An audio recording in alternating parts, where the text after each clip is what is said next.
Hello learners, welcome in Biowave with Reena Singh. कैसे हैं आप सब? उम्मीद करती हूँ अच्छे होंगे, हेल्थी होंगे, स्वस्थ होंगे और अच्छे से पढ़ाई भी कर रहे होंगे।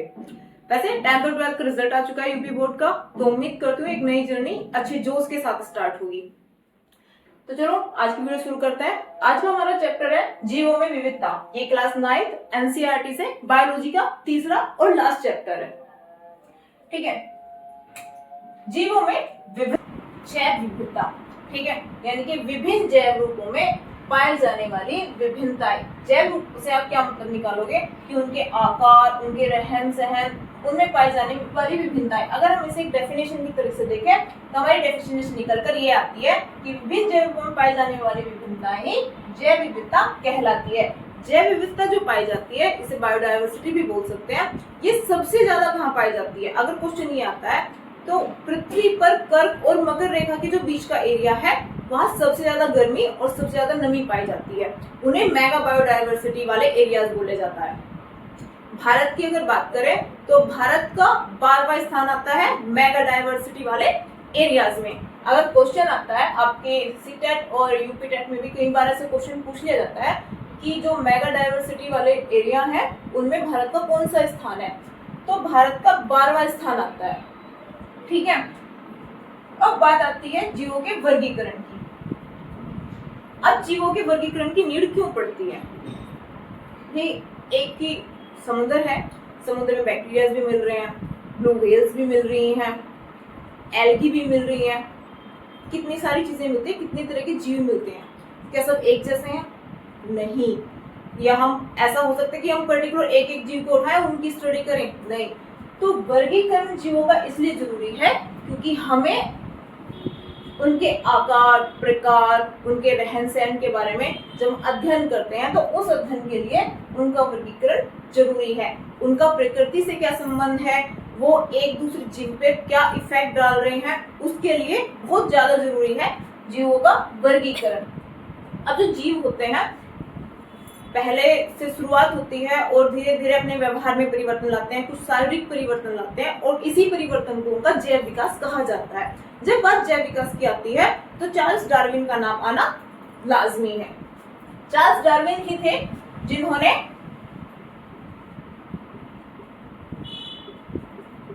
जैव विकास की अवधारणा सबसे पहले दी थी। 1869 में इन्होंने जैव विकास की अवधारणा दी और साथ ही एक बुक लिखी, द ओरिजिन ऑफ स्पीसीज। ठीक है, इसी बुक में इन्होंने अपनी सारी अवधारणाएं लिखी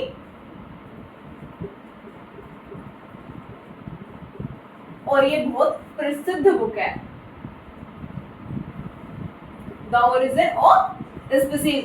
चार्ल्स डार्विन ने लिखी है। जैव विकास की अवधारणा देने वाले सबसे पहले साइंटिस्ट यही हुए हैं। 1869 में इन्होंने ये बुक लॉन्च की थी। ठीक है, अब बात आती है वर्गीकरण की। तो वर्गीकरण की जहां बात आती है, वर्गीकरण बहुत सारे साइंटिस्ट ने अलग अलग दिया। किसी ने 2 जगत में डिवाइड करके दिया, किसी ने 3 जगत में दिया, किसी ने 4 जगत में दिया। लेकिन जो सबसे ज्यादा वैलिड है, ये सबसे ज्यादा मान्य है, तो आर.एच. व्हिटेकर, नाम याद रखना, आर.एच. व्हिटेकर ने दिया 1961 में 5 जगत वर्गीकरण। 5 जगत वर्गीकरण इसे इसलिए बोला गया है क्योंकि इन्होंने सभी जीवों को 5 जगत में डिवाइड किया है। इसे पंच जगत आप कहीं जगह पढ़ेंगे तो आपको पंच जगत वर्गीकरण के नाम से भी ये मिलेगा। ठीक है, वापस बताती हूँ, आर.एच. व्हिटेकर ने दिया, नाम याद रख लेना, 1961 में दिया। पंच जगत वर्गीकरण किसने दिया? अगर क्वेश्चन ये बनता है तो आर.एच. व्हिटेकर, उसका आंसर होगा कब दिया? 1961 में दिया। इन्होंने 5 जगत में जीवों को वर्गीकृत किया।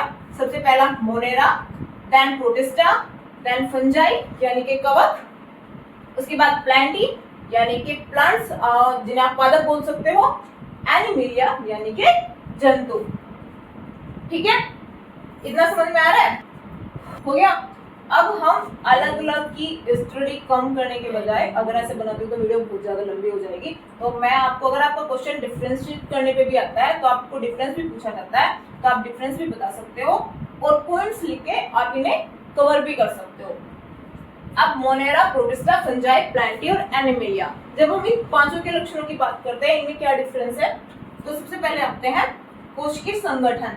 मोनेरा के जो जीव हैं उनका कोशिकीय संगठन क्या है, या आप मोनेरा जगत की जो विशेषताएं हैं उनके बारे में जब आपको लिखने के लिए दिया जाएगा तो आप उसके बारे में क्या लिखेंगे।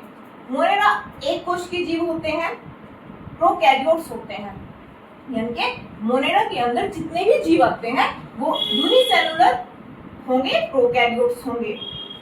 इनका जो केंद्रक होगा वो वेल डेवलप नहीं होगा, केंद्रक होगा, सेल वॉल भी होगी और सेल ऑर्गेनल्स भी होंगे, लेकिन वो वेल डेवलप नहीं होंगे। तो आप बोल सकते हो कि ना तो केंद्रक ही विकसित फॉर्म में मिलेगा और ना ही कोशिका। तो एक कोशिकीय होंगे, प्रोकैरियोट्स होंगे।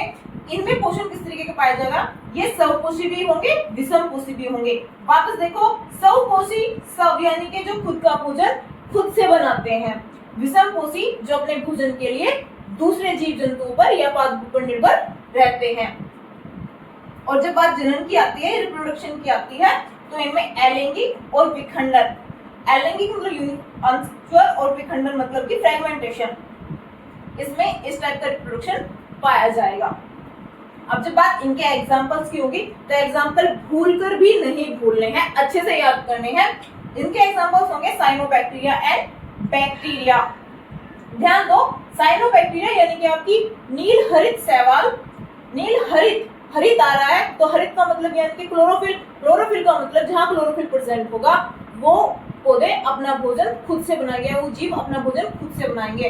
तो आप कह सकते हो कि मोनेरा के अंदर या मोनेरा जगत के अंदर जो जीव आएंगे वो एक कोशिकीय होंगे, प्रोकैरियोट्स होंगे, स्वपोषी और विषमपोषी दोनों तरीके का पोषण इनमें पाया जाएगा। जब जनन की बात आएगी तो अलैंगिक और विखंडन दो तरीके के जनन में पाया जाएगा। एग्जाम्पल इसका साइनोबैक्टीरिया एंड बैक्टीरिया। साइनोबैक्टीरिया यानी कि आपका नीलहरित शैवाल, इसे आप स्वपोषी का एग्जाम्पल दोगे। और जब आपसे विषमपोषी आपसे पूछा जाएगा कि मोनेरा का विषमपोषी जो होता है वो क्या होता है, तो आप इसमें बैक्टीरिया का एग्जाम्पल दोगे। ठीक है, बात आती है उसके बाद प्रोटिस्टा की। प्रोटिस्टा के जो जीव होंगे वो एक कोशिकीय होंगे, यूकैरियोट्स होंगे, स्वपोषी और विषमपोषी दोनों तरीके का इसमें पोषण पाया जाएगा। लैंगिक और अलैंगिक दोनों तरीके के जनन पाए जाएंगे। इसका जो सबसे बेस्ट एग्जाम्पल है आपके प्रोटोजोआंस, यानी कि आपका अमीबा, आपका यूग्लिना, आपके प्रोटोजोआंस और आपकी एल्गी, लेकिन सिर्फ यूनिसेलुलर फॉर्म में पाई जाने वाली एल्गी, वो एल्गी या वो शैवाल जो सिर्फ एक कोशिकीय होंगे, वो आपके प्रोटिस्टा में एग्जाम्पल के तौर पर यूज किए जाएंगे। वापस देखो, यूनिसेलुलर होंगे, यूकैरियोट्स होंगे, दोनों तरीके का पोषण पाया जाएगा। जब बात यूनिसेलुलर एल्गी की आएगी तो वो स्वपोषी में होगी, और जब विषमपोषी की आएगी तो आपके प्रोटोजोआंस यानी कि आपका अमीबा, आपका यूग्लिना, इसके एग्जांपल्स होंगे। लैंगिक और अलैंगिक दोनों तरीके का जनन पाया जाएगा। ठीक है, बात अब आती है आपकी फंजाई की। ध्यान देना, सेल वॉल सभी में पाई जाती है सिर्फ एनिमेलिया को छोड़ के। ठीक है, वो सेलुलोज की बनी होती है, वो काइटिन की बनी होती है, वो सुक्रोज की बनी होती है, ये अलग अलग बात है। बट सेलुलोज यानी कि आपकी जो सेल वॉल है वो इन चारों जगह पे प्रेजेंट पाई जाएगी। देन आपकी फंजाई आती है, मल्टी सेलुलर होती है, इनकी बहुकोशिकीय होती है, यूकैरियोट्स होती है और विषमपोषी होती है। जब जनन की बात आएगी तो लैंगिक और अलैंगिक दोनों तरीके का जनन पाया जाएगा। एग्जाम्पल के तौर पर आप इसे यूज करोगे यीस्ट को या फिर मशरूम को। वापस एक बार देखो, बहुकोशिकीय होगी। इसकी एक मेन खास बात ये भी है कि जब हम बात फंजाई की करते हैं तो फंजाई की जो सेल वॉल होगी वो काइटिन से बनी होगी। ठीक है, आप इसे इसका मेन पॉइंट बना के लिख सकते हो कि जो फंजाई की सेल वॉल जो बनी होगी, इसकी सेल वॉल काइटिन की बनी होगी। ठीक है,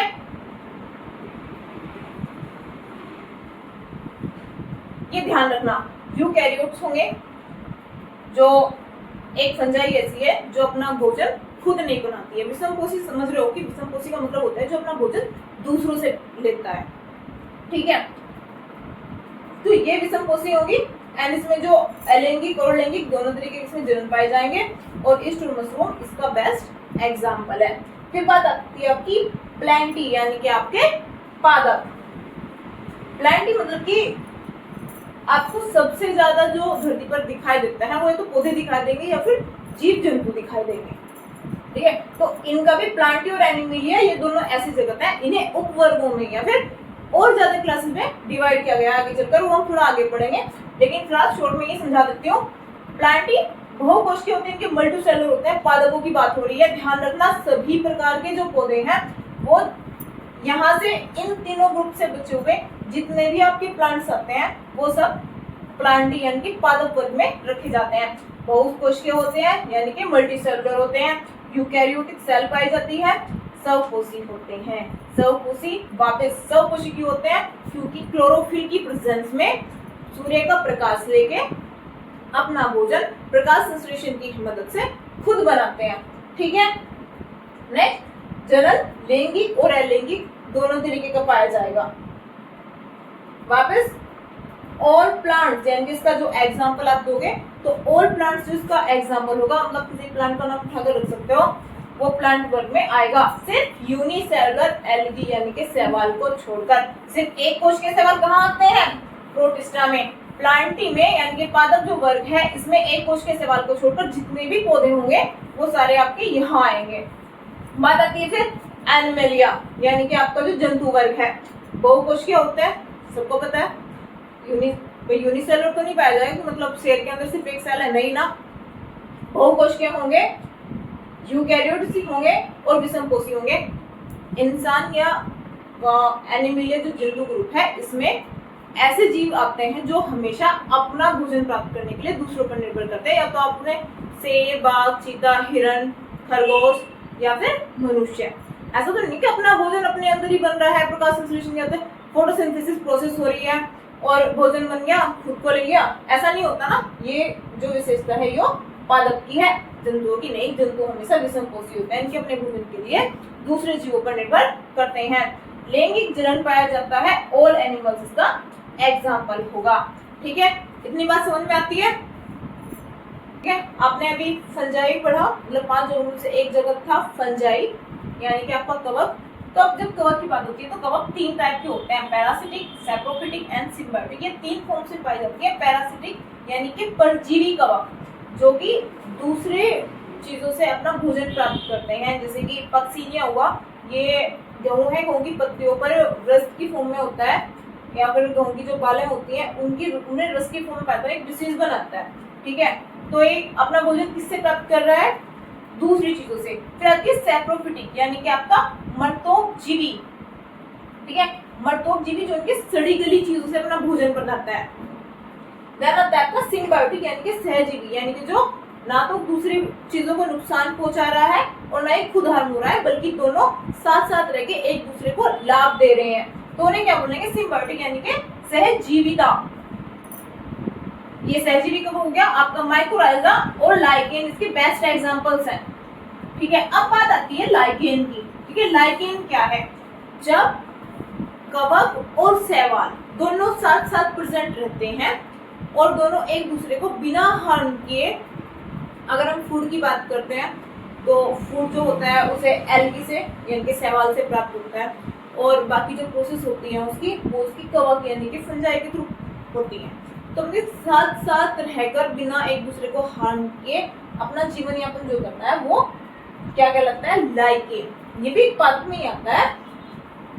अगर आपको बोला जाए कि सहजीविता का सबसे बेस्ट एग्जांपल दो तो आप किसका दोगे? लाइकेन। लाइकेन किन 2 चीजों से मिलकर बना होता है? शैवाल और कवक। वापस याद दिलाती हूँ, लाइकेन किन 2 चीजों से मिलकर बना होता है? शैवाल और कवक।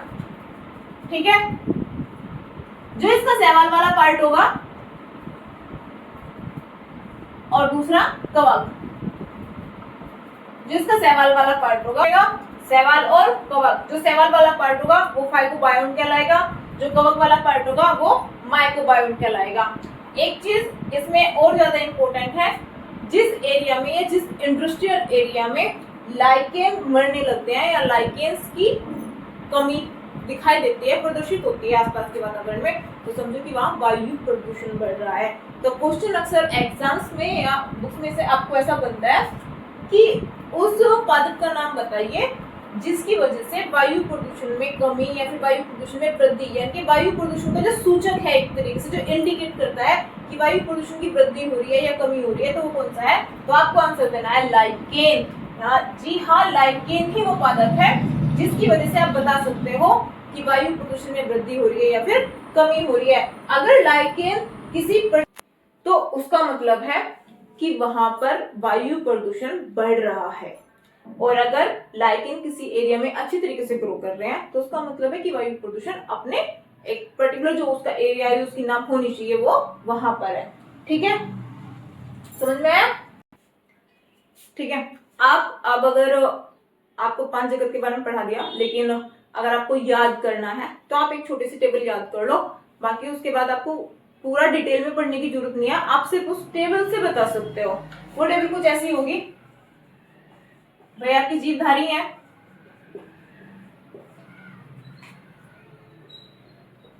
कौन से 2 पार्ट में डिवाइड किए गए हैं?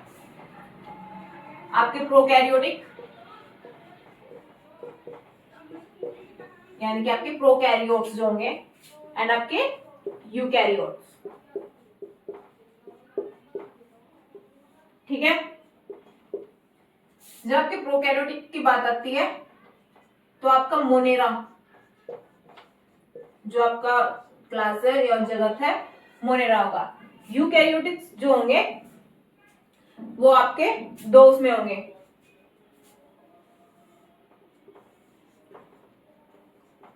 यूनिसेलुलर यानी कि आपका एक कोशिकीय,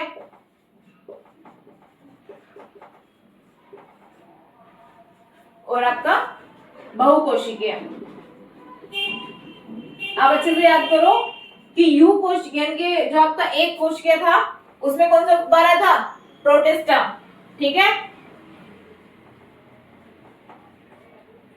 अब जो आपके प्रोटिस्टा हो गया, फिर आपका जो बहुकोशिकीय होगा उसमें आपके 2 टाइप आएंगे। एक तो सेल वॉल के साथ में, यानी कि जिनमें आपकी सेल वॉल पाई जाती है, सेल वॉल प्रेजेंट, एंड दूसरा आपका cell wall absent. Cell wall absent किसमें रहेगी? एनिमेलिया ग्रुप में, यानी कि आपका जो जंतु ग्रुप होगा एनिमेलिया ग्रुप में। और सेल वॉल प्रेजेंट किसमें रहेगी?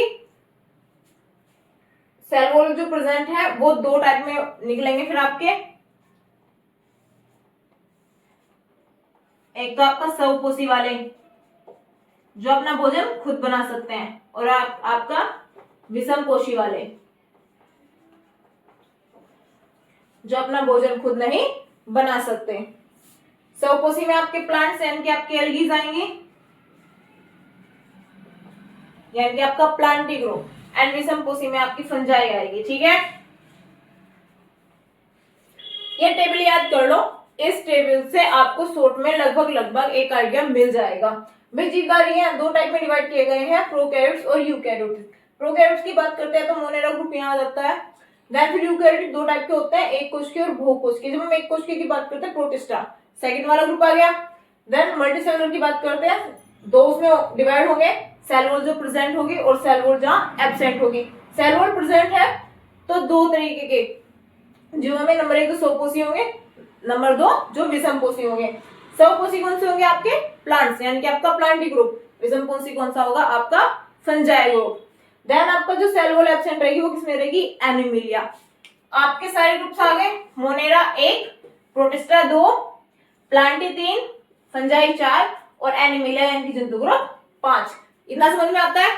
ठीक है, बाकी स्टार्ट। अब बात आती है, आपने देखा होगा जो पृथ्वी है हमारी, उसमें सबसे ज्यादा तो आपको प्लांट्स दिखाई देंगे या जीव जंतु दिखाई देंगे।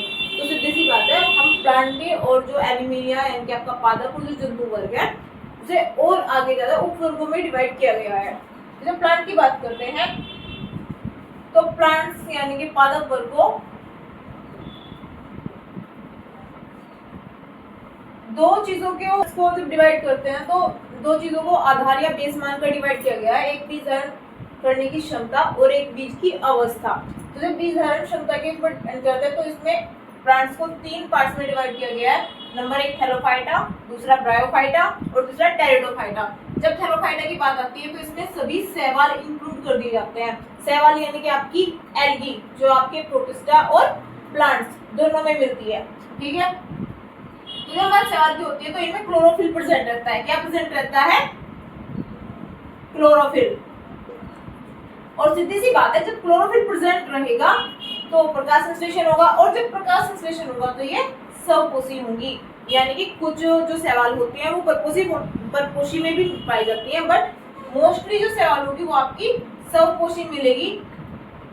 शरीर जो इनका होगा वो जड़, तना और पत्ती में विभाजित नहीं पाया जाएगा। यानी कि इनका कुछ, आपने आम का पेड़ देखा है, उसका तना अलग होता है, जड़ अलग होती है, उसकी ब्रांचेस अलग होती हैं, उसकी पत्तियां अलग होती हैं। लेकिन जब बात एल्गी की आती है तो एल्गी में ऐसा कुछ नहीं आता है। सिंपल एल्गी में थैलस पाया जाता है, जिसे आप सुकाए बोल सकते हो।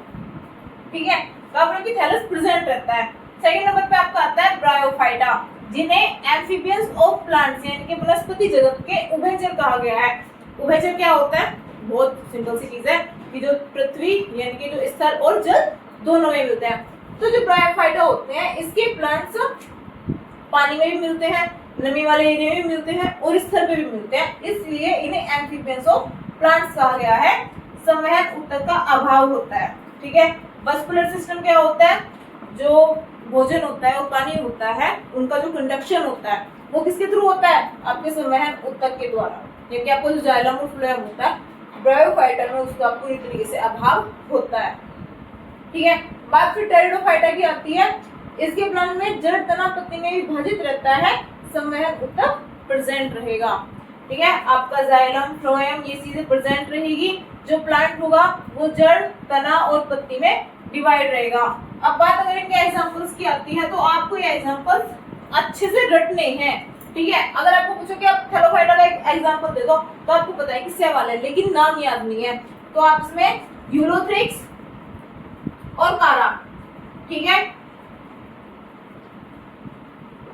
ये इसके दो एग्जांपल है, इन्हें याद कर लो, इनफ है आपके लिए। बात आती है ब्रायोफाइटा यानी कि मास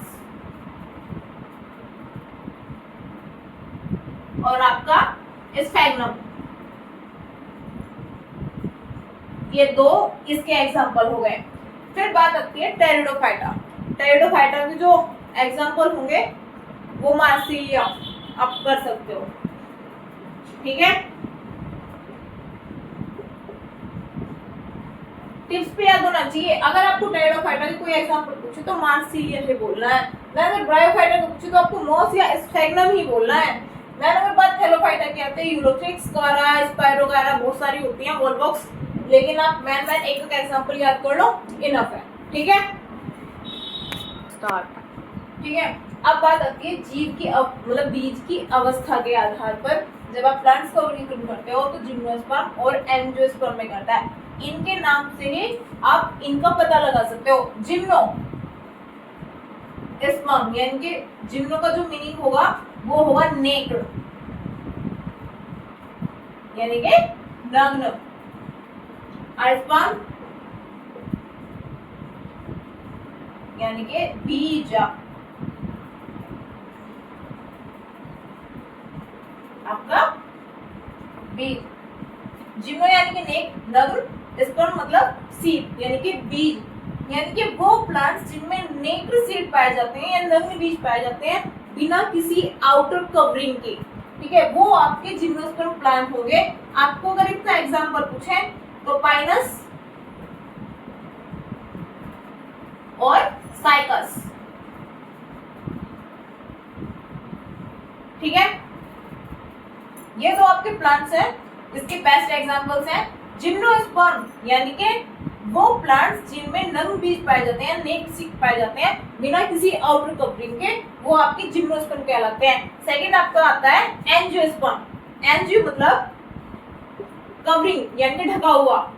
ठीक है, एंजियो मतलब कवर, बोल सकते हो ढका हुआ, और स्पर्म यानी कि सीड यानी कि वो प्लांट्स जिनमें जो बीज होते हैं वो फ्रूट के अंदर पाए जाते हैं। किसके अंदर पाए जाते हैं? फ्रूट के। तो वो प्लांट्स जिनमें बीज जो आपके फ्रूट के अंदर पाए जाते हैं, जो कवरिंग जो होती है वो कौन सी होती है? फ्रूट वाली कवरिंग होती है, उसके अंदर बीज निकलता है, तो वो आपके एंजियोस्पर्म प्लांट कहलाएंगे। एंजियोस्पर्म एग्जांपल्स अनगिनत आपके जो चारों ओर जो ज्यादातर प्लांट्स हैं वो आपके एंजियोस्पर्म्स में आते हैं। आपके एंजियोस्पर्म में जैसे कि आम का पेड़ हुआ, अमरूद हुआ। आम का पेड़ सबसे बेस्ट एग्जांपल आम ले लो आप। आम का जो देखा होगा उसका जो बीज निकलता है वो कहाँ से निकलता है? पूरी कवरिंग होती है एक फ्रूट की, उसके अंदर ही तो बीज निकलता है, तो वो आपका एंजियोस्पर्म का प्लांट हुआ। ठीक है, इतना समझ में आता है।